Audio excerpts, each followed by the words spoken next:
Hi అండి, good morning. ఈరోజు ఎంతో రుచికరమైన పెసరపప్పుతో రవ్వ పొంగలి, పెసరపప్పు గోధుమ రవ్వతో రవ్వ పొంగలి ఎలా తయారు చేయాలో మీకు తయారు చేస్తూ కొలతలు చెప్తూ మీకు తయారు చేసే విధానం చూపిస్తాను. మొదట మనం బాణీలు పెట్టుకుని అది వేడెక్కాక దానిలో నెయ్యిని వేసి ఈ పెసరపప్పు రవ్వ పొంగలి నేతితో చేస్తే చాలా బాగుంటుందండి. నెయ్యి వేసి అలాగే ఒక పచ్చిమిర్చి వేసి అల్లం వేసి అది వేగాక దానిలో మనం పోపుగా జీలకర్ర, వేరుశనగ గింజల్ని చేర్చుకోవాలి. వేరుశనగ గింజలు వేయడం వలన మనకి రుచి చాలా బాగుంటుందండి. నేతి వలన మనకి ఎంతో టేస్ట్ వస్తుంది.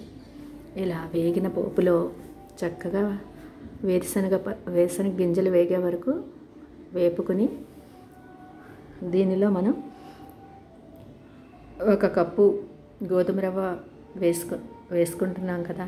ఒక కప్పు గోధుమ రవ్వ, ఒక కప్పు పెసరపప్పుకి 2 కప్పులు అయినాయి. మనం వాటర్ 4 కప్పులు పోసుకుంటే చక్కగా సరిపోతుంది. దింపుకున్నప్పుడు సరిపోకపోతే ఇంకొంచెం వాటర్ కలుపుకుని మళ్ళీ కొంచెం కలుపుకుంటే చక్కగా మనకి పప్పు పొంగల్ రెడీ అవుతుంది. ఇలా ఎసరు పోసాక మనం రుచికి సరిపడా ఉప్పు వేసుకుని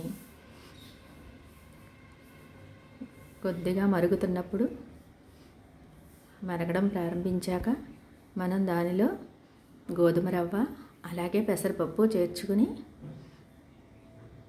చక్కగా కలుపుకొని ఉడకడం మొదలుపెట్టాక మనం ఈ మిశ్రమాన్ని కుక్కర్లో వేసుకుని 2 విజిల్స్ రానిచ్చుకుంటే చక్కటి రవ్వ పొంగల్ మనకి తయారవుతుంది. ఈ రవ్వ పొంగల్ ఆరోగ్యానికి ఎంతో మంచిదండి.